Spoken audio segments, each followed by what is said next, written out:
Polri dan Satuan Tugas Penanggulangan Penyalahgunaan dan Peredaran Gelap Narkoba atau P3GN Bareskrim menyita aset milik jaringan narkoba internasional Freddy Pratama sejumlah 432,20 miliar rupiah. Selain itu, 60 orang sudah ditetapkan sebagai tersangka atas kasus narkoba dalam jaringan Freddy Pratama. Saat ini Freddy Pratama berstatus buron yang masuk dalam daftar pencarian orang. Freddy merupakan bos besar dalam bisnis haram peredaran narkoba lintas negara. Dalam kasus Freddy, Polri telah bekerjasama dengan kepolisian Thailand, Malaysia, dan Australia untuk menangkap Freddy Pratama. Perlu kami sampaikan bahwa selama periode tersebut, Satgas Pemberantasan Narkoba tingkat Mabes dan Polda Jajaran telah berhasil menangkap sebanyak 28.861 tersangka. Ya, saya ulangi, dari kurun waktu kebutuhan Satgas sampai saat ini kita sudah menangkap 28.861 tersangka, yang mana terdapat 23.772 tersangka. Sebenarnya Polri telah mengendus keberadaan Freddy Pratama lantaran sang gembong narkoba itu terdeteksi melakukan pencucian uang kepada istrinya. Saya ketemu dengan polisi Thailand dan sudah B2B dengan mereka bicara bahwa mereka akan melakukan tindakan money laundering atau TPPU-nya di Thailand terhadap istrinya Freddy Pratama. Kenapa Pratama gencar sekarang mengirim barang atau membuat candy slab di Jakarta? Karena dana keuangannya sudah menipis.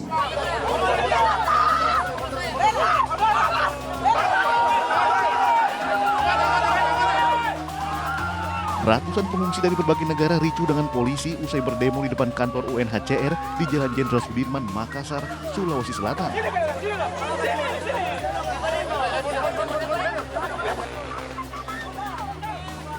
Salah satu pengungsi bahkan pingsan usai terlibat kericuhan.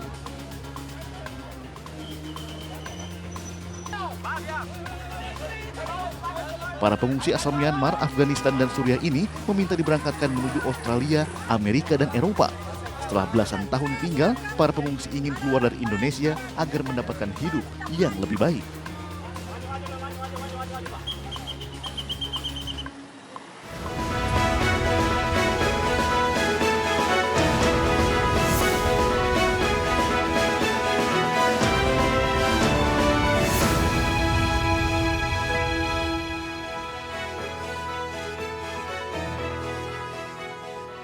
Selamat malam. Kurang dari 6 bulan lagi pelantikan Prabowo Subianto dan Gibran Rakabuming Raka. Ganjar Pranowo dengan lantang dan yakin mengatakan menjadi yang pertama beroposisi. Sekalipun itu sikap yang dinyatakannya secara pribadi, namun ini memunculkan tanda tanya. Apakah sikap oposisi Ganjar Pranowo merintis alias membuka jalan PDI Perjuangan menjadi oposisi? Lantas bagaimana strategi oposisi ala Ganjar? Selengkapnya saya Abraham Silaban akan berdialog secara khusus bersama dengan Ganjar Pranowo dalam The Prime Show. Namun pemirsa, sebelumnya saya akan hadirkan terlebih dahulu sorotan mengenai informasi yang kita ketahui kasus kekerasan di Sekolah Tinggi Ilmu Pelayaran Jakarta yang mengakibatkan taruna tingkat 1 Putu Satria Ananta Rustika meninggal dunia. Berikut informasinya.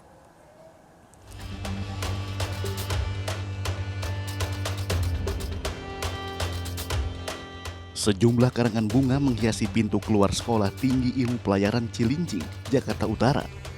Karangan bunga tersebut ditujukan untuk taruna STIP Putu Satria Ananta Rustika yang tewas setelah dianiaya seniornya Tegar Raffi Sanjaya. Karangan bunga tersebut dikirim oleh pihak Kepala Pusat Pengembangan Perhubungan Udara beserta jajaran dan Ketua Sivitas STIP Jakarta. Sementara kelanjutan kasus ini masih terus diselidiki oleh Satreskrim Polres Metro Jakarta Utara. Putu Satria Ananta Rustika tewas Jumat 3 Mei 2024. Korban asal Bali ini dianiaya seniornya di toilet pria di STIP Jakarta. Sempat dilarikan ke rumah sakit, namun naas korban tidak terselamatkan. Bahkan ditemukan sejumlah luka lebam pada bagian ulu hati korban. Sementara itu, polisi telah menetapkan seorang senior sebagai tersangka dalam kasus kematian mahasiswa STIP Jakarta. TRS merupakan taruna STIP tingkat 2. Penetapan tersangka dilakukan setelah polisi periksa kamera pengawas atau CCTV, kampus, dan 36 orang saksi.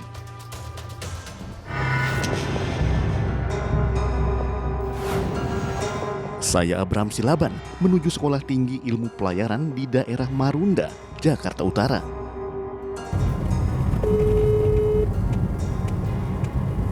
Kita di pinggir dulu aja, Pak. Nah, ini. Nah, di depan kita persis Sekolah Tinggi Ilmu Pelayaran. No answer, tidak dijawab.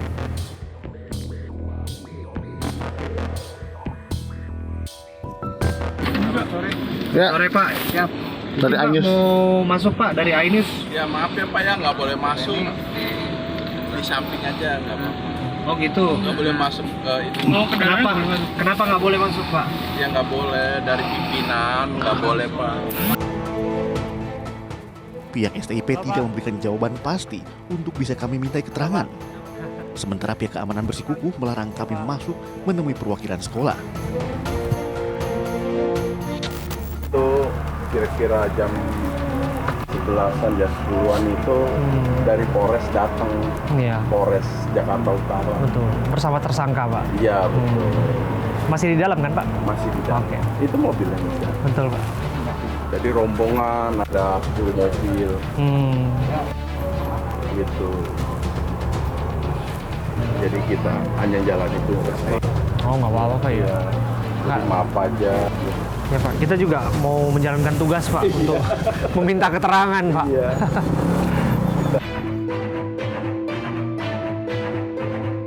Nah, satu orang tersangka sudah ditetapkan, ya bernama Tegar, pelakunya yang merupakan seniornya. Disebutkan motifnya adalah senioritas. Tapi apakah iya semata-mata sederhana itu?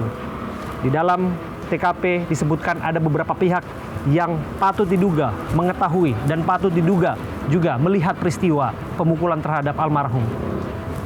Jangan-jangan ada pihak lain yang sesungguhnya bertanggung jawab terhadap hal ini yang mengantisipasi seharusnya ini tidak terjadi, atau bagaimana evaluasi pengawasan yang dilakukan secara berkala, pembinaan yang dilakukan oleh pihak STIP Marunda dalam hal ini orang-orang yang menjadi tenaga pendidik di sini.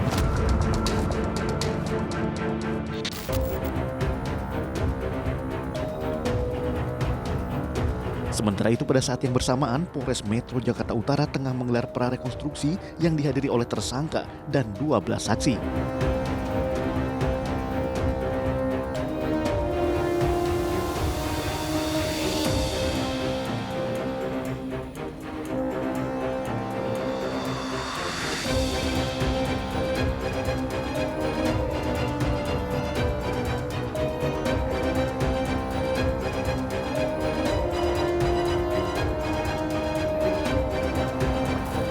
Pak, ini ada beberapa orang diantaranya Pak.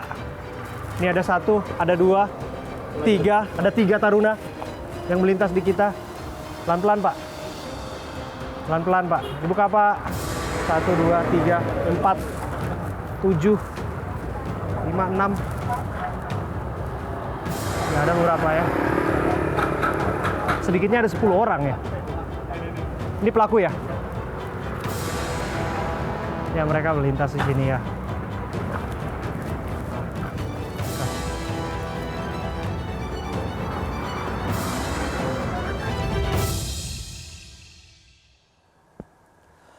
Pemirsa, tewasnya taruna STIP akibat kekerasan yang dilakukan oleh seniornya bukanlah peristiwa yang pertama kali terjadi.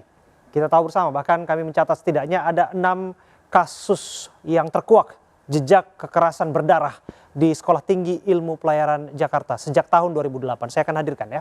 Yang pertama di tahun 2008, pada tepatnya 12 Mei 2008, Agung Bastian Gultom, ini dia, tewas akibat dianiaya oleh sedikitnya 10 orang taruna seniornya. Di tahun yang sama, pada bulan November, seorang taruna bernama Jegos juga tewas dianiaya. Pada 25 April 2014, Dimas Digita Handoko meregang nyawa di kosannya karena dianiaya oleh 3 orang taruna seniornya. Lagi dan lagi terjadi. Setahun kemudian di bulan yang sama, 5 orang taruna senior juga menganiaya Daniel Roberto Tampubolon hingga tewas. Pada 10 Januari 2017, Amirullah Aditya Sputra tewas dianiaya oleh 5 orang seniornya. Dan yang terakhir, pada 3 Mei lalu, nama terakhir adalah Putu Satria Anantarustika yang tewas dianiaya seorang taruna senior yang bernama Tegar Raffi Sanjaya. Pemirsa, tentu saja ini menjadi ironi dan sangat miris. Saya bahkan sempat mendatangi kediaman salah satu korban kekerasan di STIP yang terjadi tahun 2017. Taruna tersebut bernama Amirullah Aditya Sputra yang pada saat itu tewas dianiaya oleh 5 orang seniornya. Saya bertemu dengan kakak kembarnya yang juga bersekolah di STIP. Berikut informasinya.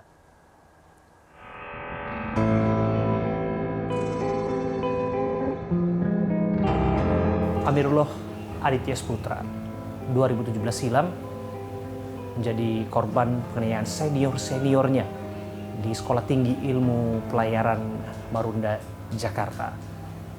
Saya Abraham Silaban, saya diterima oleh keluarga almarhum dan saya akan berbincang bersama dengan saudara kembar Amirullah Aditya Sputra. Saya bersama dengan kakak kembarnya Amarullah Aditya Sputra. Terima kasih ya Mas Amar sudah menerima kami ya. Iya Mas. Ya, saya ingin tunjukkan kepada sobat semua, di belakang Mas Amar adalah foto almarhum ya. Iya, ini almarhum yang tengah. Yang di tengah almarhum ya. Yang di tengah. Oke, ini foto tahun berapa Mas? Tahun 2017 Mas. 2017. Iya. Oke. Jadi belum lama insiden penganiayaan terjadi ya? Iya, betul. Setepatnya sebulan sebelum insiden foto ini. Sebulan sebelum insiden. Sebelum insiden. Masih terpampang megah di sini, artinya masih menjadi memori Iya. yang ingin diabadikan oleh keluarga, Mas.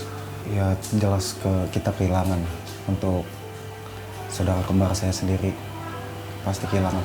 Bagaimana Mas Amar dan keluarga berusaha untuk move on dari trauma yang pernah terjadi di tahun 2017 silam? Kalau kita keluarga, kalau saya tentu juga berat banget Mas ya. Betul, untuk kembarannya, Iya. saudara kembar harus kehilangan dengan cara yang tragis seperti itu. Mohon maaf kami mengajak Anda kepada memori yang sulit itu. Oke. Dan Mas Amar juga ada di dalam institusi yang sama. Iya. Dibina dalam institusi yang sama dan harus kehilangan adik kembarnya hanya karena dianiaya oleh oknum-oknum yang tidak bertanggung jawab itu. Ada 5 orang. Betul.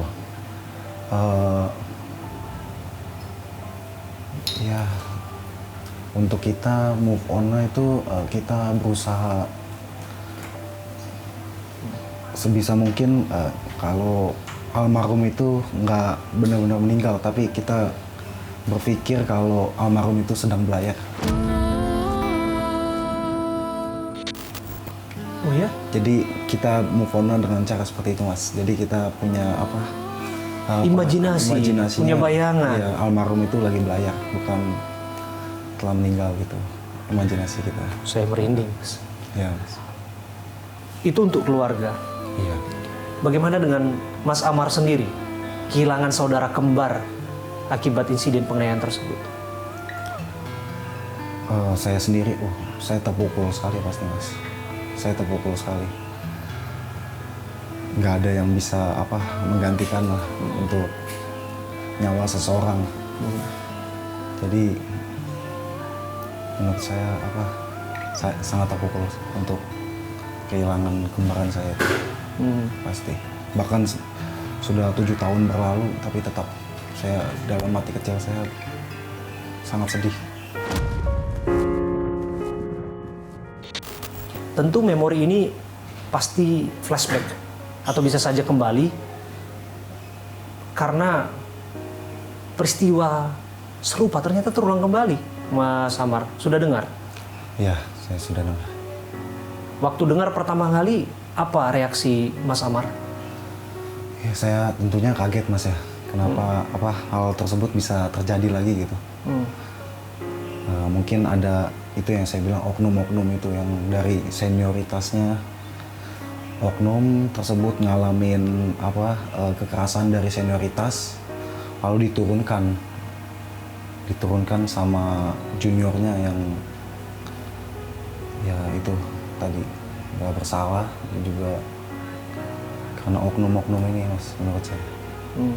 Ya kita bisa saja bicara oknum-oknum, tapi ini kan secara maraton dari tahun ke tahun dan rekam jejaknya tidak akan mungkin pudar bahwa aksi kekerasan terjadi fase demi fase, dan seolah-olah menjadi berdarah daging, menjadi kultur yang memang ada di sana gitu. Tanggapan Mas Amar seperti apa? Betul nggak sebetulnya ada kultur nggak sih di sana mengedepankan senioritas, arogansi senioritas? Kalau menurut saya arogansi senioritas di sana nggak ada sih Mas. Maksudnya lebih ke oknum Mas. Ya. Tapi oknum ini kayak selalu berulang gitu. Itu yang saya sayangkan gitu. Soal pembinaannya, apakah tidak ada pengawas di sana? Apakah tidak ada yang mengevaluasi di sana, Mas? Waktu saya pendidikan sana ada Mas, ada pengawas. Itu ada dari tim militer Angkatan Laut sama polisi air juga di sana. Jadi saya kan selama 2 tahun juga tuh di sana dibina. Dan 1 tahun saya melakukan praktek laut ya. Ada pengawasan di sana. Mungkin menurut saya kayak kecolongan Mas. Memori masa lalu apa yang dialami oleh adik Anda? Ada 5 orang yang sudah dijadikan tersangka waktu itu. Seniornya yang menganiaya almarhum adik Anda. Waktu itu almarhum dipukul, ulu hatinya pecah. Waktu di visum, ulu hatinya pecah. Nah, pukulan di ulu hati. Gitu Mas. Nah, jauh berbeda dengan apa yang kita dengar sekarang juga. Iya. Oleh 5 orang? Sebenarnya 1 orang, cuman 4 orang ini membiarkan. Oke.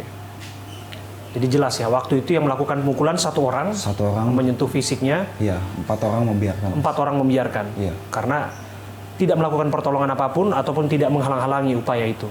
Betul. Oke, dan jelas di situ pembiaran bisa ditindak. Karena dalam kasus yang terjadi pada Putu Satria, 1 orang dijadikan tersangka. Tapi dalam kesempatan itu ada beberapa pihak yang terlihat dalam CCTV dan kita tidak tahu apa peran mereka masing-masing di sana. Apakah mungkin ada tersangka baru di sana? Menurut Mas Amar, sebagai seorang alumni yang ada di sana, sebagai keluarga korban yang sudah pernah mengalami hal yang pahit akibat penganiayaan itu, kehilangan saudara kembar Anda, saya tidak bisa bayangkan itu. Apa yang mesti dilakukan? Harapan saya sih kekerasan ini mau di sekolah manapun itu nggak pernah terulang lagi. Karena cuma ada air mata dan batu nisan gitu, untuk kekerasan di sekolah kedinasan. Gitu Mas. Ya. Jangan sampai ada batu nisan yang lain. Jangan sampai ada amirullah yang lain. Ya. Putu yang lain dan maupun nama-nama lain yang sudah berpulang akibat kekejian, akibat penganiayaan seperti ini. Dan ini menjadi pelajaran penting bahwa kekerasan di Republik ini, apalagi atas nama pendidikan di lingkungan itu, tidak boleh dibiarkan begitu saja. Saya Abraham Silaban. Sampai jumpa. Ya. Terima kasih Mas.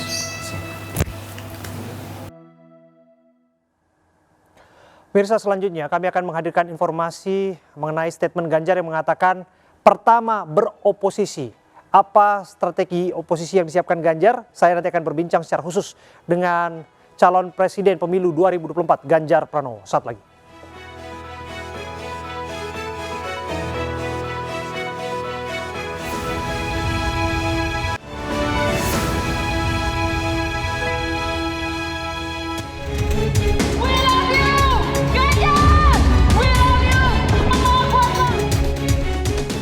Kita akan mengawal dengan caranya. Dan saya digelar pertama. Saya tidak akan bergabung di pemerintahan ini.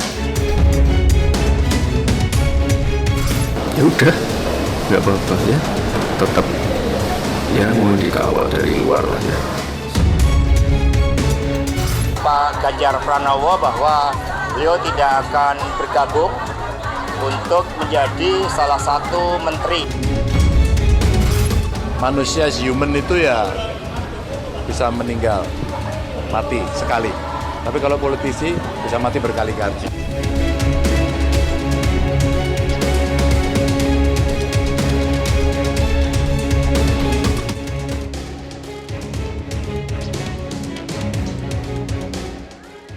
Calon Presiden Pemilu 2024 Ganjar Pranowo menegaskan tidak akan berada di dalam pemerintahan Presiden dan Wakil Presiden terpilih 2024-2029 Prabowo Gibran. Hal tersebut disampaikan saat menghadiri halal bihalal di Markas Barikade 98 di kawasan Menteng, Jakarta Pusat Selasa malam.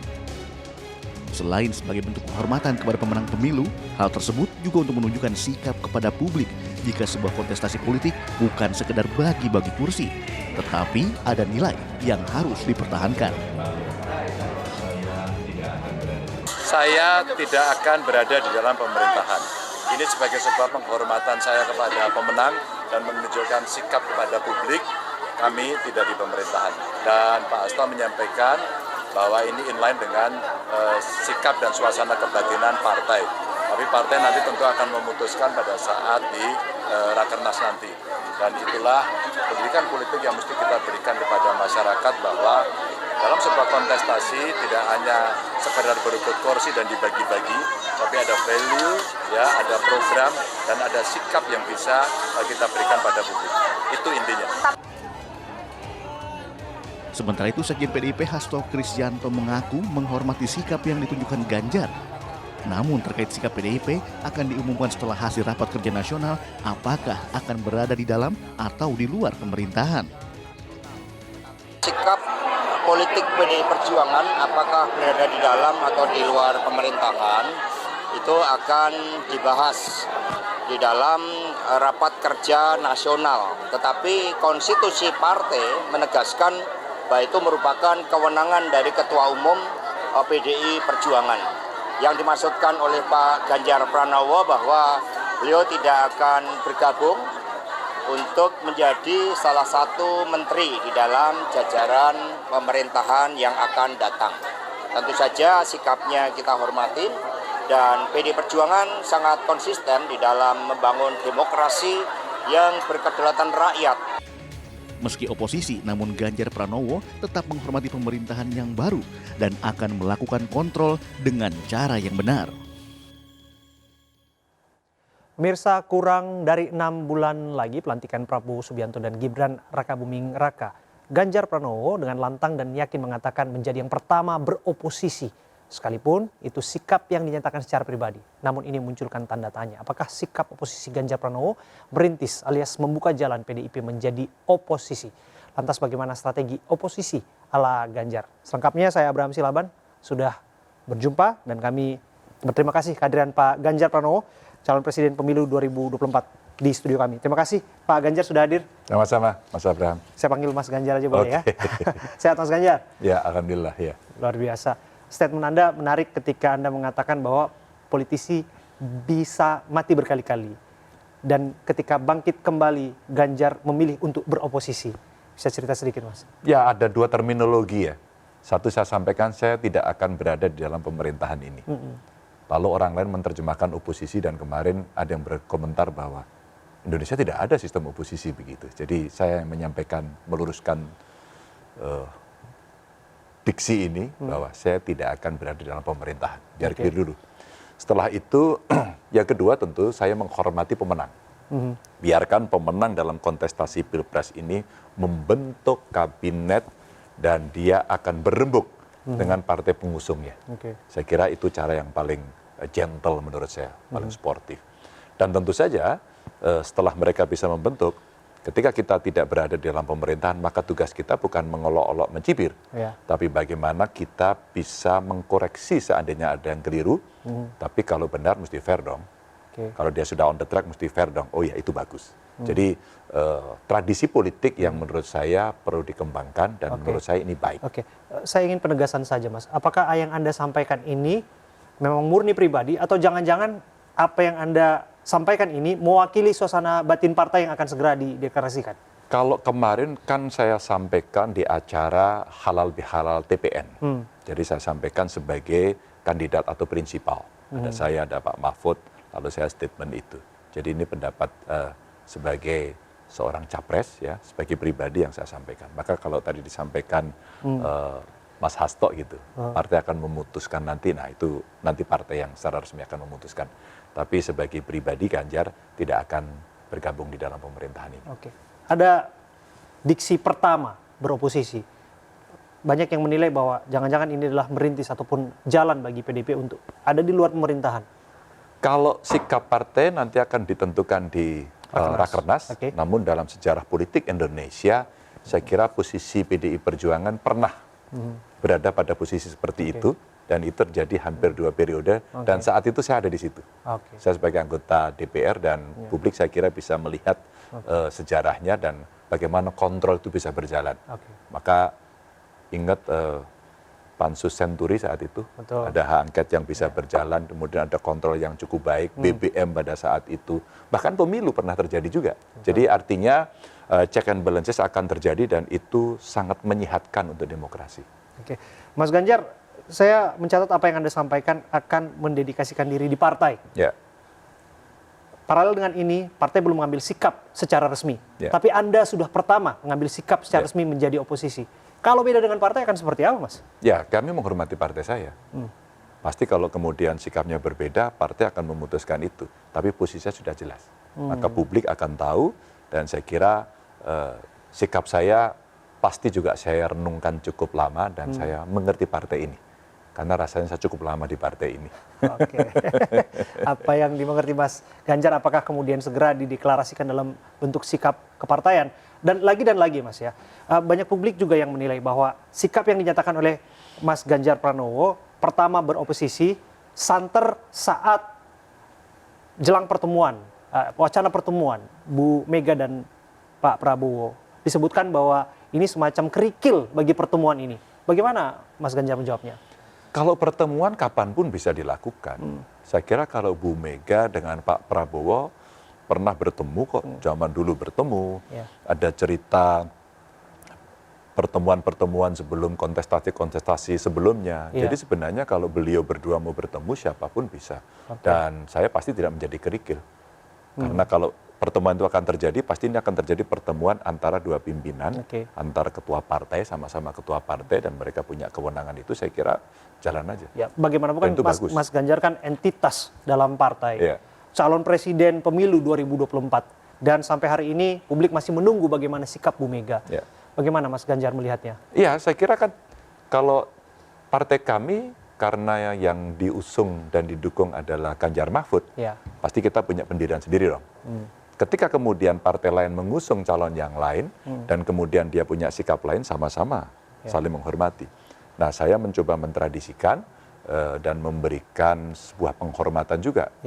Di luar partai politik ada para relawan juga, sama-sama mendukung. Maka kita sampaikan bahwa kontestasi ini ujung-ujungnya harus pada sikap politik yang jelas dan tegas. Bukan kemudian nanti kalau ditawari kemudian berubah. Dan kalau sudah ditawari berubah, semua bergabung banyak-banyak, jangan-jangan kemudian kita melegitimasi semua keputusan. Mau salah, kayak mau benar, kayak semua dilegitimasi.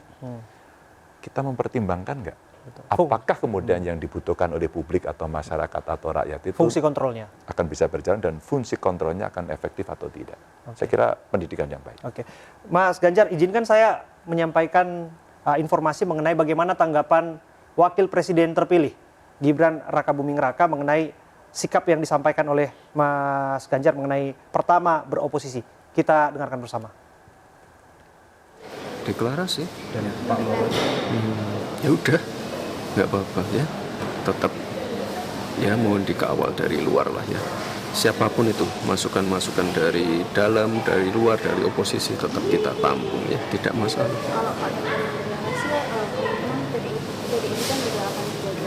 Oh ya pasti, biasanya seperti itu. Tapi sekali lagi atas arahan dari Pak Presiden terpilih, semuanya akan coba dirangkul. Ya, itu dia yang disampaikan oleh Mas Gibran. Ada tanggapan khusus mengenai ini, Mas? Tidak masalah gitu statementnya tadi. Oke. Jadi sama dong. Jadi artinya saya melihat beliau menghormati sikap saya dan saya juga menghormati sikapnya. Saya kira selesai. Oke. Mas Ganjar, tentu pertanyaan berikutnya, bagaimana kemudian strategi oposisi yang dilakukan oleh Mas Ganjar Pranowo? Tidak terlalu sulit karena kita pernah di situ. Apa yang mesti dilakukan kontrolnya? Satu, kalau kontrol sesuai dengan konstitusi yang ada fungsi parlemen yang bisa melakukan kontrol itu. Parlemen di belakangnya ada partai. Di dalam partai ada kader cukup banyak, bahkan sampai ke tingkat daerah. Ada yang duduk di eksekutif juga di tingkat daerah, atau parlemen di tingkat daerah, DPRD. Maka sebenarnya fungsi ini bisa kita gerakkan dari kendali partai. Apa sih yang mesti dikontrol? Satu, apakah kemudian program itu nanti akan terlaksana sesuai dengan janji kampanye? Betul. Tentu saja kan. Kalau sudah berjalan, good, bagus, kita acungi jempol. Tapi kalau kemudian tidak, kita mesti memberikan catatan. Dan partai atau saya barangkali juga bisa menyampaikan bagaimana solusi alternatifnya. Dengan cara itu maka kita akan progresif, kita akan maju. Dan saya kira nanti akan ada yang setuju dan tidak ada juga yang tidak setuju dan biarkan itu menjadi dinamika dan diskursus politik yang menarik. Sebelum jauh mengenai strategi yang disiapkan oleh Mas Ganjar, saya ingin bertanya kepada Mas Ganjar, apakah kemudian ada inisiasi pertemuan, barangkali ada percakapan yang dibangun antara Mas Ganjar dengan presiden maupun wakil presiden terpilih. Kalau kita kembali lagi pada saat penetapan KPU kan Mas Ganjar tidak ada di sana, sekalipun Mas Ganjar menyatakan bahwa undangannya telat dan sebagainya. Tapi lepas dari itu hari demi hari publik belum melihat Mas Ganjar bertemu dengan Pak Prabowo ataupun Mas Gibran. Dan Mas Gibran menyebutkan bahwa akan membuka peluang untuk bertemu dengan Mas Ganjar. Oh iya, kalau soal pertemuan dimanapun kita juga oke. Ya memang belum saja. Toh ini juga belum selesai kan, belum dilantik juga. Betul. Iya. Bahasanya ojo ke susu. Dan tentu saja cerita kemarin, wah Mas Ganjar nggak mau datang katanya begitu. Wah kalau saya diundang dan undangannya memungkinkan karena posisi saya di Jogja secara teknis tidak memungkinkan. Kecuali saya orang kaya yang punya pesawat pribadi, berangkat besok gitu. Tapi seandainya undangannya minimum 1 kali 24 jam saja pasti saya datang. Karena waktu di MK ada dari kesekjenan di MK juga menanyakan, nanti Pak Ganjar Mahfud datang nggak gitu. Pak ini ada yang tanya Pak, oke saya datang. Jadi ada konfirmasi untuk meyakinkan karena acara itu penting begitu. Tapi sejauh ini ada tidak percakapan politiknya sesungguhnya berupaya untuk membujuk Pak Ganjar untuk masuk dalam pemerintahan dan sebagainya sebelum menegaskan sikap pertama beroposisi? Oh tidak. Tidak ada ya, Mas Ganjar. Saya akan dalami lagi mengenai strategi yang disiapkan oleh Mas Ganjar. Sebagai seorang oposisi, Mas Ganjar saya tahu bagaimana kiprahnya di Komisi 2 dulu ya.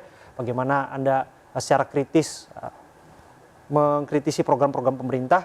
Tapi kita juga akan lihat nanti Mas Ganjar. Ada beberapa wacana program-program dari Prabowo Gibran yang sudah mulai dilihat publik dan malah dikritik sebelum berjalan. Kita akan kembali saat lagi, tetaplah bersama kami di Prime Show.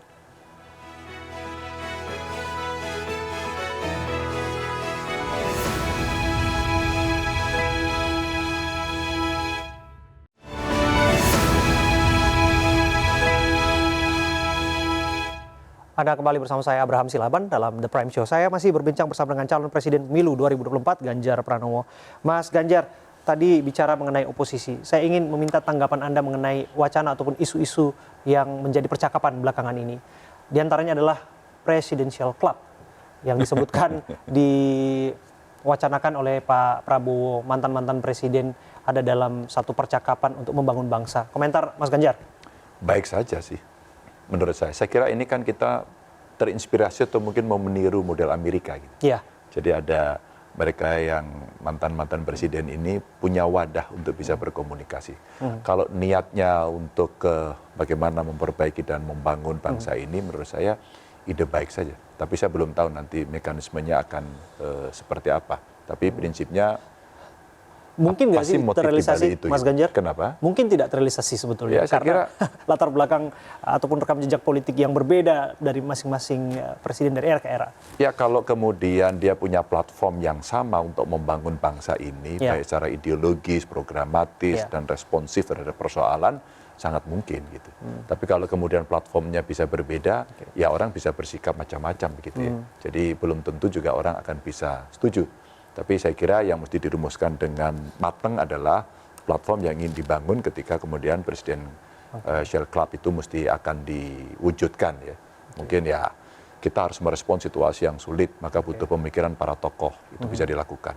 Rapat bersama. Tapi yang kedua, budaya Indonesia itu ada budaya silaturahminya.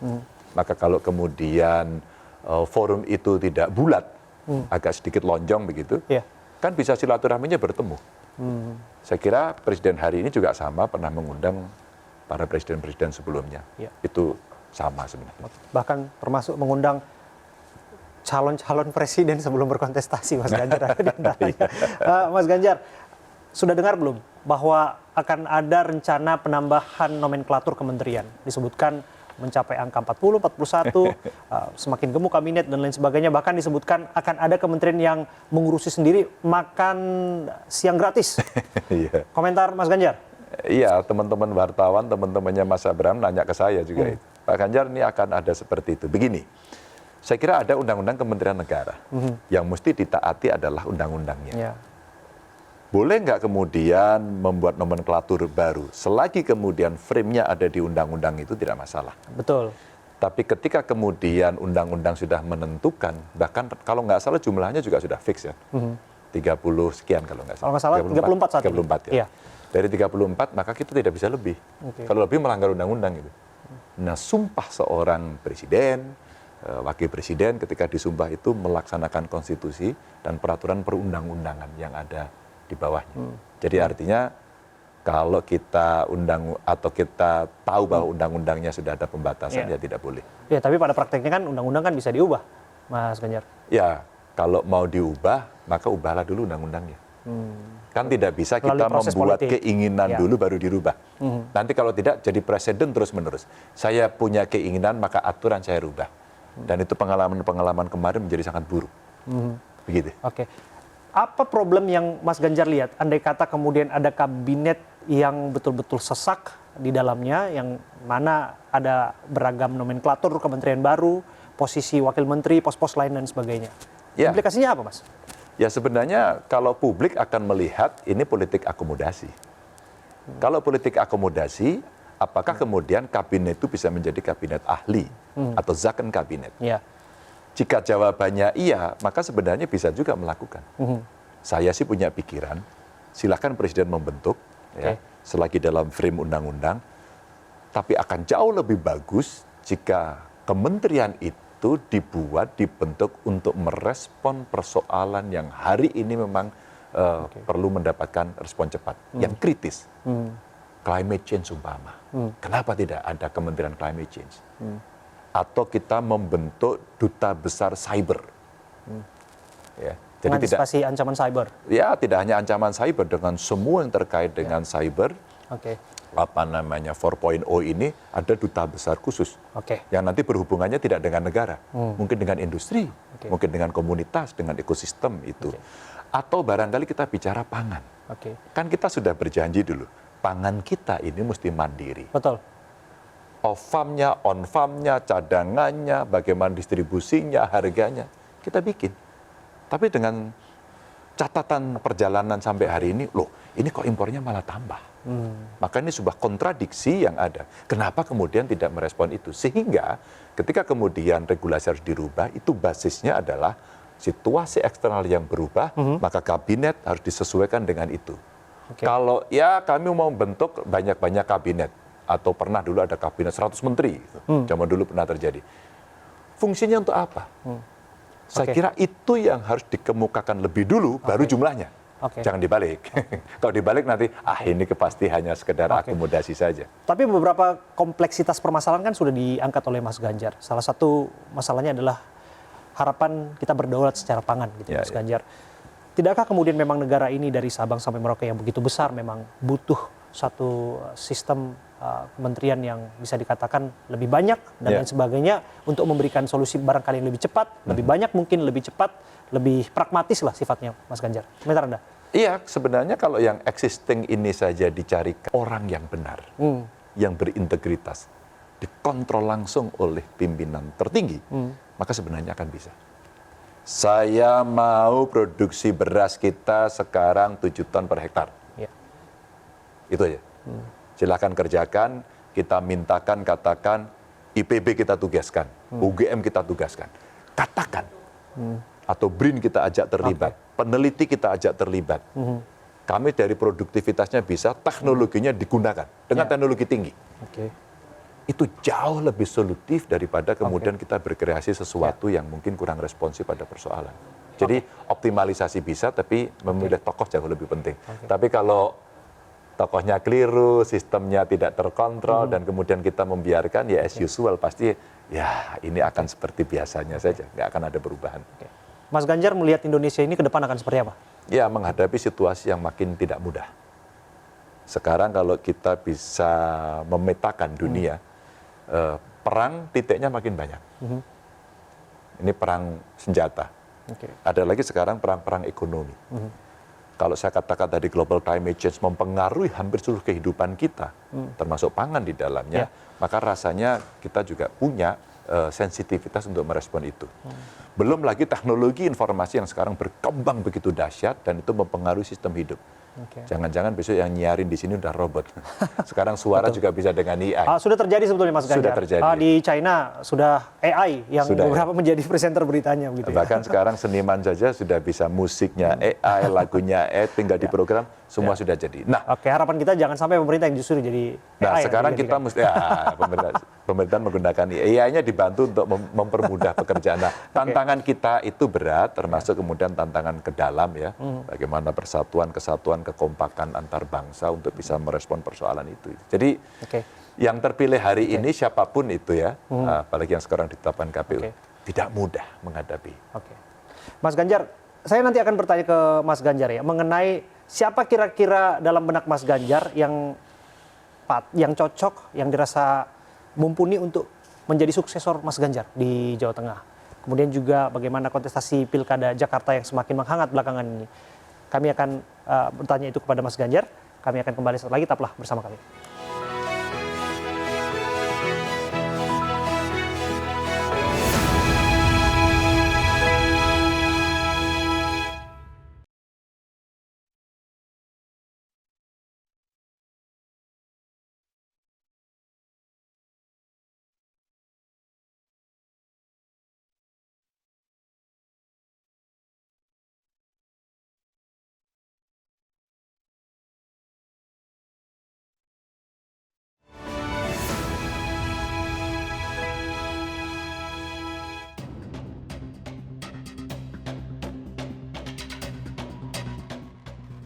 Nama Anies Baswedan kembali muncul dalam bursa Pilkada Jakarta 2024. Wacana ini muncul pasca pernyataan resmi Partai Nasdem yang memberikan prioritas pada Anies untuk diusung dalam Pilkada Jakarta.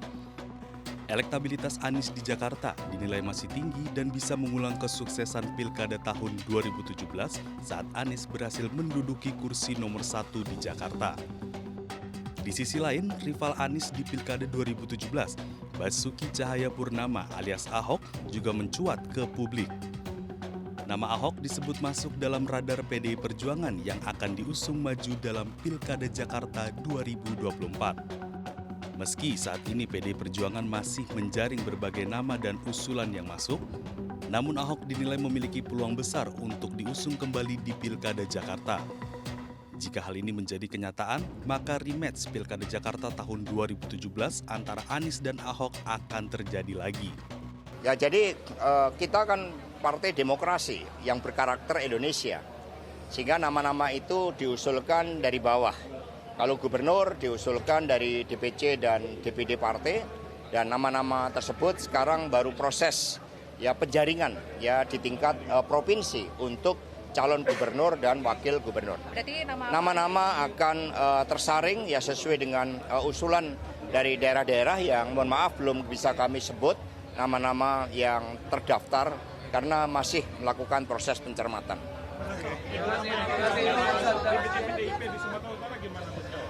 Ya, proses komunikasi politik terus dijalankan terhadap gubernur incumbent, kemudian wakil gubernur incumbent, juga terhadap nama-nama kepala daerah PDI Perjuangan yang memungkinkan untuk ditingkatkan kapasitasnya untuk dicalonkan di tingkat provinsi.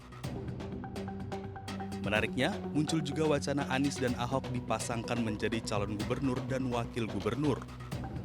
Beberapa kalangan menilai jika Anies dan Ahok berduet di Pilkada Jakarta, di atas kertas mereka akan unggul mutlak dari pasangan calon yang lain. Pilihan ini dinilai realistis untuk meredam potensi polarisasi yang timbul jika Anies dan Ahok harus berhadap-hadapan di Pilkada Jakarta. Kini, partai politik masih menimbang bursa kandidat gubernur Jakarta. Apakah Anies versus Ahok jilid 2 akan terjadi? Waktu yang akan menjawab.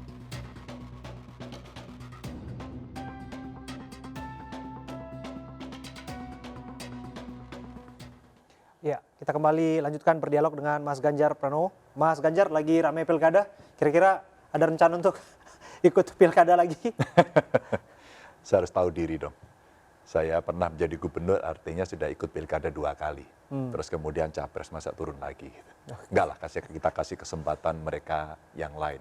Kita harus melakukan regenerasi dan memberikan peluang kepada yang lain untuk bisa mengekspresikan diri dalam mengelola daerah begitu. Ini ada istilah tahu diri, Mas Ganjar. Iya dong. Jadi kalau misalnya ada wacana Pak Anies kemudian maju untuk Pilgub DKI Jakarta, artinya yang memunculkan wacana itu nggak tahu diri? Enggak, kalau beliau mau dan berkenan sih boleh saja. Tapi kalau Anda tanyanya ke saya harus tahu diri. Apalagi saya sudah 2 periode waktu itu. Nah, itu yang pendidikan politik yang hari ini mesti menurut saya harus kita berikan juga kepada yang lain. Jangan-jangan nanti orang akan ngomong, ah Ganjar ini apa mau maju lagi di sana. Aku lihat wajahmu lu lagi gitu kan repot juga kalau itu dimunculkan di masyarakat. Ya. Tapi bicara soal bagaimana move on dari politik, Mas Ganjar sudah menyatakan sikapnya Pak Anies saat ini dalam wacana dan lain sebagainya. Mas Ganjar melihat wacana itu seperti apa sih? Bahwa Pak Anies disebutkan akan maju dalam Pilgub DKI Jakarta. Belum lagi ada nama Pak Ahok loh, Mas Ganjar. Dari rekan satu partai Anda, saya masih ingat Pak Ahok yang dalam beberapa kesempatan wawancara, saya siap endorse Pak Ganjar. Saya bela Pak Ganjar dan sebagainya. Oh iya, saya kenal dengan Pak Ahok cukup lama, pernah satu komisi, bahkan ketika beliau akan menjadi wakil waktu itu di DKI, saya berdiskusi berdua, ya. Saya masih memimpin komisi saat itu. Dia bilang, aku izin ya, kayaknya ini rekomendasi bakal turun hari ini. Gitu. Dan beberapa detik kemudian, saya lihat di medsos dan betul muncul berita itu. Kalau Pak Ahok saya dukung. Oh ya? Oh iya, kalau Pak Ahok saya dukung. Saya Tunggu tahu sebentar. persis itu. Mas Ganjar mendukung Pak Ahok untuk berkiprah lagi di Pilgub DKI Jakarta? Saya setuju. Saya tahu persis kawan itu bagaimana bekerja. Saya tahu persis, ada ketulusannya.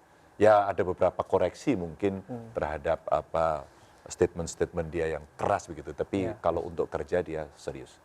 Kalau misalnya ada yang nyinyir bahwa mantan narapidana lain sebagainya, bagaimana Pak Ganjar? Mantan narapidana kan dia sudah menebus dosanya. Dia tebus dosanya, kalau kemudian itu sebagai sebuah hukuman, dia sudah ikuti hukuman itu dan dibayar sah. Daripada orang yang dituduh-tuduh nggak pernah dihukum, dia dihukum loh. Dan waktu itu saya kira ada orang yang sudah mengakui bahwa statementnya itu dipenggal-penggal. Begitu kan? Ya, dan itu menjadi pembelajaran. Saya kira publik sekarang mulai tahu kok siapa yang memimpin dan ada hasilnya, dan kemudian dia terjegal jatuh gitu, dan bagaimana hasil kemudian. Maka tiba-tiba orang memunculkan lagi. Ini kalau saya berpendapat tentang Ahok. Jadi kalau Ahok yang mau maju ya saya dukung. Luar biasa. Tapi bukan hanya nama Ahok, dari internal kader PDI Perjuangan. Ini bicara soal bursa ya. Kan masih jauh, pendaftaran juga belum dilakukan secara formal, penyaringan dan lain sebagainya. Tapi kita lihat dulu ada beberapa nama Mas Ganjar yang diisukan akan maju dari PDI Perjuangan, bisa jadi maju dari PDI Perjuangan untuk Pilgub DKI Jakarta. Selain nama Pak Ahok, kita lihat dulu ada nama Bu Tri Risma hari ini ya. Kita lihat, nah ini dia, ini Pak Ahok dulu ya. Kalau Pak Ahok tadi Mas Ganjar mengatakan sudah siap berikan dukungan. Bu Risma bagaimana Pak Ganjar? Bu Risma juga punya pengalaman, apalagi beliau pernah jadi wali kota, terus kemudian sekarang menteri, pasti punya pengalaman yang cukup bagus gitu. Iya, termasuk tadi ada Bu Sri Mulyani dan Pak Andika Perkasa. Ada komentar? Masa? Kalau yang dua ini saya agak Ya, namanya publik kan berharap-harap. Ya dalam kalau publik berharap narasi-narasi apa kalau saja bisa dua muncul. ini Bu Sri Mulyani sama Pak Andika pasti beliau berdua harus ditanya dulu ini. Kalau yang ini saya tidak bisa berkomentar ini karena beliau pernah pada jabatan yang sangat tinggi sekali. Luar biasa. Coba kita geser kepada satu isu ya. Menurut Mas Ganjar, karena kan di pilkada serentak ini akan ada juga Pilgub Jawa Tengah yang memilih suksesor Mas Ganjar di sana. Ada beberapa nama yang masuk dalam kandidat. Saya hanya menyoroti ada beberapa nama yang di internal PDI Perjuangan kita lihat. Salah satunya adalah Mas Bambang Pacul, Bambang Wuryanto, Ketua DPD PDI Perjuangan. Santer disebutkan akan maju. Dan kemudian kita juga lihat ada Mas Hendrar Prihadi, mantan wali kota Semarang. Komentar Mas Ganjar? Iya, banyak sekali sebenarnya. Kalau Mas Bambang Pacul, dia ketua DPD, ya, orang Jawa Tengah, pernah jadi DPR RI, saya kira dia punya kualitas untuk itu. Mas Hendi sekarang selevel menteri ini kepala LKPP dan menjadi wali kota 3 periode saya kira dia. Karena waktu itu periode pertamanya beberapa waktu. Jadi 2 periode plus lah ya, cukup berpengalaman. Sebenarnya banyak sekali kalau di PDI Perjuangan itu teman-teman kepala daerah. Kepala daerah di Jawa Tengah itu hampir semua juga punya kualifikasi untuk termasuk di jajaran Pemprov Gubernur Jawa Tengah juga ya, di Pemprov Jawa Tengah juga ada beberapa nama yang santer diisukan ya Pak Ganjar? Kalau dari birokrat saya belum melihat. Kalau dari birokrat saya belum melihat ya, kecuali malah belakangan ada nama Pak Kapolda ya, Pak Ahmad Lutfi kalau juga. itu kan tidak dari Pemprov ya. Bisa jadi mungkin Pak Kapolda mau maju, tapi sekarang masih Kapolda, apakah dia nanti mau mundur atau tidak. Tapi saya juga sudah lihat gambarnya banyak itu. Mungkin mau maju gitu. Nah, kira-kira Mas Ganjar, sebagai seorang yang memimpin Jawa Tengah 10 tahun lamanya, 2 periode, apa yang harus dibereskan oleh suksesor Anda? Kalau saya hanya 5 saja. 5 poin saja. Kamu mesti punya integritas, anti KKN, itu artinya satu transparan dan akuntabel, punya nilai itu dan itu mesti dipegang. Yang 3 ini melayani masyarakat dengan mudah, murah dan cepat. Yang lain akan lebih mudah karena ini membentuk karakter. Maka kalau dia punya integritas, ya dia anti KKN, terus kemudian dia bisa melayani masyarakat dengan gampang menggunakan multi platform gitu ya. Dan itu tentu saja akan bisa membantu masyarakat. Respon-respon cepat pada masyarakat inilah yang hari ini masyarakat menunggu bahwa itu real, bahwa kami bisa mengakses, kami bisa menyentuh, kami bisa mengeluh, dan kemudian kami mendapatkan respon. Dan saya kira itu menurut saya menjadi dasar utama yang mesti ada. Terima kasih Mas Ganjar Pranowo sudah hadir dan berbincang bersama kami. Sukses untuk Mas Ganjar dan langkah politiknya. Saya mengutip satu saja Mas Ganjar, John F. Kennedy, mantan Presiden Amerika Serikat mengatakan, jangan tanyakan apa yang negara berikan kepadamu, tapi tanyakan apa yang kamu berikan kepada negaramu. Kalau Mas Ganjar memberikan dirinya untuk menjadi oposisi dan mengkritisi pemerintah, kami apresiasi dan itu adalah langkah yang memang harus diambil untuk kemajuan negeri. Terima kasih Mas Ganjar Pranowo. Saya Abraham Silaban pamit. Terima kasih. Sampai jumpa.